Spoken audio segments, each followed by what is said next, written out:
Hello दोस्तों, कैसे हैं आप लोग। आप लोगों का हमारे YouTube channel easy to learn by Jitendra sir में स्वागत है।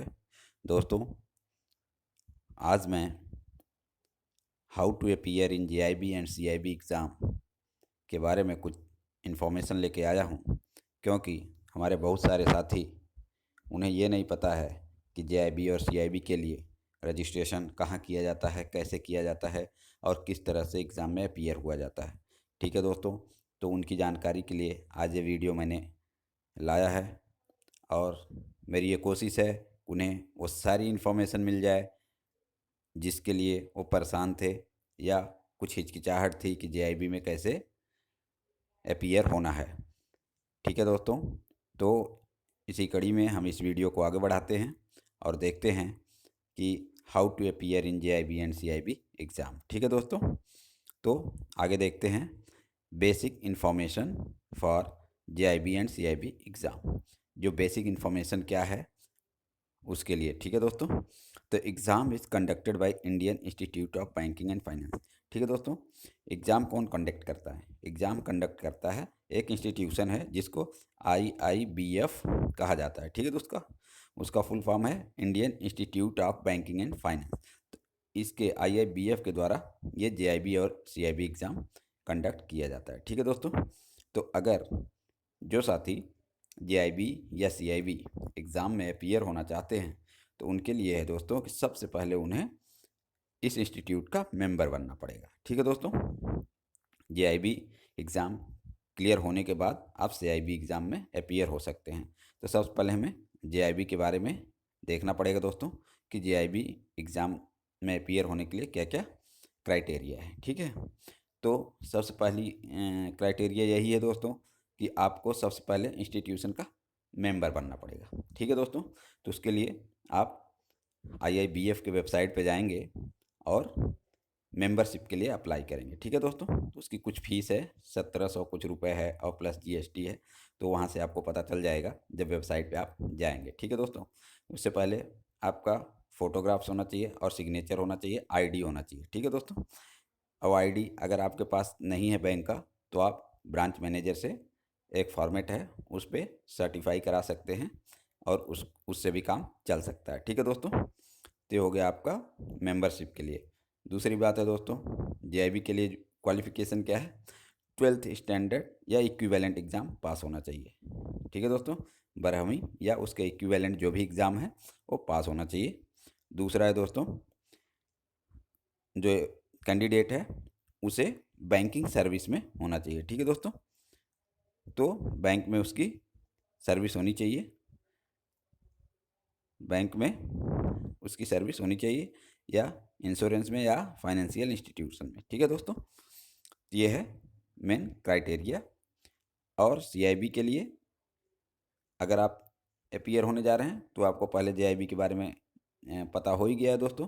तो अगर जेआईबी क्वालिफाइड रहेंगे तो आप सीआईबी के लिए अपीयर कर सकते हैं, रजिस्ट्रेशन कर सकते हैं। ठीक है दोस्तों, अब मेंबर बनने के बाद क्या होता है दोस्तों, आपको एग्ज़ाम के लिए अलग से अपना फॉर्म सबमिट करना पड़ता है, एप्लीकेशन डालना पड़ता है। ठीक है दोस्तों, जैसे ही आप मेंबर इंस्टीट्यूशन का मेंबर बन जाते हैं फिर आप एग्ज़ाम के लिए अप्लाई कर सकते हैं।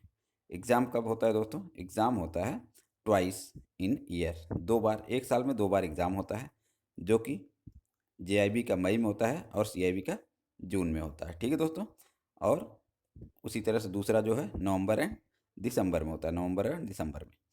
ठीक है दोस्तों, तो साल में 2 बार एग्ज़ाम होता है, जेआईबी का भी और सीआईबी का भी। और उसके बाद होता है दोस्तों फ़ीस कितनी लगती है। तो देखें, जेआईबी का जब रजिस्ट्रेशन करेंगे दोस्तों तो आपको 2700 रुपये प्लस जीएसटी, 2700 रुपये प्लस जीएसटी फर्स्ट अटेम्प्ट में है और second, third and fourth attempt में 1300 रुपये प्लस जीएसटी। ठीक है दोस्तों, तो ये आपका जेआईबी के लिए फ़ीस है। इसके बाद दोस्तों हम आगे देखते हैं सीआईबी के लिए क्या फ़ीस है। सीआईबी के लिए दोस्तों फर्स्ट अटेम्प्ट में 3000 प्लस जीएसटी फ़ीस है। उसके बाद second, third and fourth attempt में 1300 रुपये प्लस जीएसटी। ठीक है दोस्तों, ये है हमारा फीस। उसके बाद आता है दोस्तों कि कौन कौन से सब्जेक्ट हैं जिसका एग्ज़ाम देना होता है। तो दोस्तों जेआईबी के लिए 3 कंपलसरी सब्जेक्ट हैं। ठीक है। जेआईबी के लिए 3 कंपलसरी सब्जेक्ट हैं। उसमें से पहला है principle and practice of banking, accounting and finance for banker. तीसरा है legal regulatory aspect of banking. ठीक है दोस्तों। उसके बाद आता है दोस्तों सब्जेक्ट फॉर सीआईबी। तो सीआईबी के लिए कौन कौन से सब्जेक्ट हैं? इसमें से 2 कंपलसरी सब्जेक्ट होता है दोस्तों और एक इलेक्टिव सब्जेक्ट होता है। जो कंपलसरी सब्जेक्ट है दोस्तों उसमें advance bank management and bank financial management BFM और एबीएम हो गया। तीसरा होता है इलेक्टिव सब्जेक्ट दोस्तों।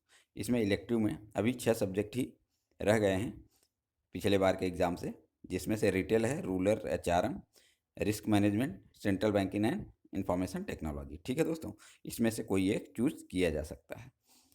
ठीक है दोस्तों, इसके आगे हम लोग चलते हैं कि इसका एग्ज़ाम का पैटर्न क्या होता है। एग्ज़ाम ऑनलाइन मोड में कंडक्ट होता है दोस्तों और जेआईबी के लिए 120 ऑब्जेक्टिव टाइप क्वेश्चन होते हैं। समय होता है 2 घंटे और मार्क होते हैं 100। ठीक है दोस्तों, इसमें से कुछ क्वेश्चन 2 मार्क के होते हैं, कुछ 1 मार्क्स के होते हैं और कुछ आधे नंबर के भी क्वेश्चन होते हैं। ठीक है दोस्तों, और question theory, numerical, case study तीनों तरह के होते हैं। और इसका एग्ज़ाम का प्रिपरेशन एटलीस्ट 3 से 4 महीने प्रिपरेशन करना जरूरी होता है। ठीक है दोस्तों, और सीआईबी के लिए इसमें 100 क्वेश्चन ही आते हैं जो कि ऑब्जेक्टिव टाइप में ही होते हैं दोस्तों। 100 मार्क के सभी 1 मार्क के क्वेश्चन होंगे। 2 घंटे का समय मिलता है दोस्तों।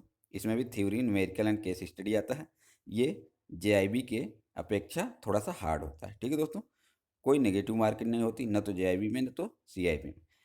इसके प्रिपरेशन के लिए दोस्तों एटलीस्ट 4 से 5 महीने का समय देना चाहिए। ठीक है दोस्तों, तो ये रहा आपका एग्ज़ाम का पैटर्न। अब आगे आता है दोस्तों इसको पासिंग क्राइटेरिया क्या क्या है, जेआईबी और सीआईबी एग्ज़ाम को पास करने के लिए क्या क्या क्राइटेरिया हैं।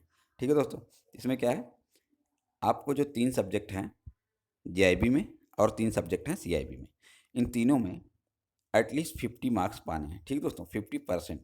100 का एग्ज़ाम होता है एक सब्जेक्ट का, तो 50 मार्क्स पाने हैं। लेकिन अगर आप सिंगल अटेम्प्ट में तीनों पेपर दे रहे हैं दोस्तों तो आपको एग्रीगेट 150 चल जाएगा और किसी भी एक पेपर में 45 एटलीस्ट। मतलब एक में अगर आपने 45 स्कोर किया और दूसरे में आप 55 स्कोर कर लिए तो ये आपका मान लिया जाएगा। ठीक है दोस्तों, तो इसी तरह से दोस्तों आप अगर पहली बार अटेम्प्ट रजिस्ट्रेशन करते हो तो 2 साल या 4 अटेम्प्ट आप इसमें दे सकते हैं। और आफ्टर 2 ईयर अगर आपने इसको कंप्लीट नहीं कर पाया तो फिर से री रजिस्ट्रेशन करना पड़ेगा। ठीक है दोस्तों, और जैसे ही आप ऑनलाइन एग्ज़ाम कंप्लीट करते हैं और सबमिट करते हैं तुरंत ही आपको उस पर आपका स्कोर दिखा देता है। ठीक है दोस्तों, जिससे आपको ये पता चल जाता है कि आप इस पेपर में क्वालिफाइड हुए हैं कि नहीं। तो ये रहा दोस्तों पासिंग क्राइटेरिया, और हमने पूरी कोशिश की है कि जो भी हमारे नए साथी हैं उनको एग्ज़ाम के बारे में पता चले और क्या क्या करना है इस वीडियो से जान सकें। ठीक है दोस्तों, अगर आपको हमारा यह वीडियो अच्छा लगा हो तो हमारे इस चैनल को लाइक करें, सब्सक्राइब करें एंड शेयर करें दोस्तों। Thank you for watching this video.